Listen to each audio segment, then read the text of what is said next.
It is crime time here on Closing Arguments. Let's bring in tonight's guests. Joining me, former Special Agent and Supervisor for the Department of Homeland Security, Dr. Jason Piccolo. Jason has served in law enforcement for over 20 years and was a U.S. Border Patrol agent. He's a veteran of Operation Iraqi Freedom and has worked in human smuggling, international narcotics trafficking, is also the author of Out of the Shadows and the host of the Protectors podcast. Also with us, retired DEA Special Agent Ted Golden. Ted is a former Memphis police officer. He has 34 years of experience in law enforcement. He was with the Drug Enforcement Administration for 28 years. He's a trainer at the Dr. Martin Luther King Jr. Center for Nonviolent Social Change, and he is a consultant with the DeKalb County, Georgia Juvenile Court.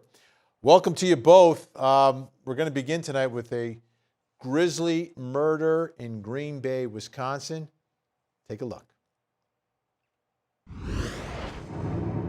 Around 3:25 a.m. on February 23rd, police responded to a call from a woman saying she had found her son's severed head in a bucket in the basement of her Green Bay, Wisconsin home. Officers were dispatched to the home where they discovered the gruesome scene: a severed head in a bucket with a disembodied male organ and knives, blood on a nearby mattress, and other body parts, including a torso in bags. The last person to see the victim was 24-year-old Taylor Shabiznis. The criminal complaint states Shabiznis told police she and the victim were smoking methamphetamine, having sex involving strangulation in chains when she, quote, went crazy and choked him to death.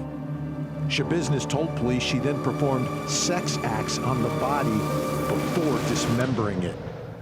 The complaint says Shabiznis told police they were going to have fun trying to find all the organs.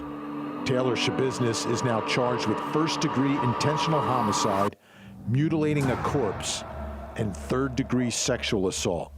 She faces life in prison if convicted.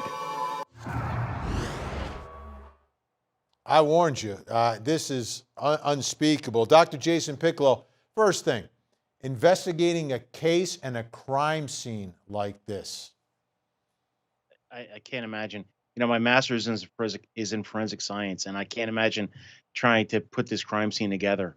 You know, the best thing I can do is get a confession or get a statement from her, and then tying everything together. But trying to put the crime scene together, and man, I just keep thinking about that mother coming down and finding her son like that. It's like it really is like a house of horrors.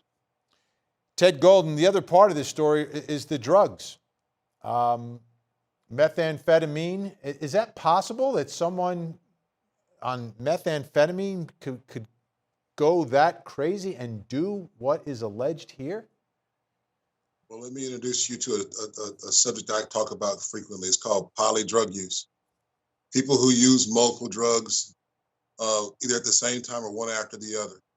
It sounds like she had an adverse reaction from whatever she was mixing together, and it messed up her mind, and she went off into this, delirious attitude about what to do with somebody and how to dismember her body and all the crazy things she could do. It just sounds like polydrug use to me, and it's unfortunate because these things happen more than folk realize. And just in this case, they were able to find the body and, come to the conclusion that she did it.